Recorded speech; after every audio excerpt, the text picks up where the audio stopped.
Hello mga be! Samahan nyo ako in just 1 minute na libutin itong iconic bridge na ito mula sa Queen of Tears. Dito mismo yan sa Seoul.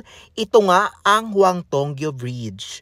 At kung matatandaan ninyo mga be, dito sa bridge na ito, ginanap yung eksena kung saan sinabi ni Kim Ji-won kay Kim So-yoon na kung saan huwag siyang magpapakyut kapag laseng sa ibang mga babae. Dapat sa kanya lang, 'di ba? Naalala niyo na ba yung scene na yon? Nako, dito mismo yan sa bridge na yan. Ayan, 'di ba? Feel nostalgic and everything ang naramdaman ko dyan. Umaura-aura talaga ako. Kasi feeling ko, diyan nagtapat ng pag-ibig sa akin si Kim So-yoon noong first life namin.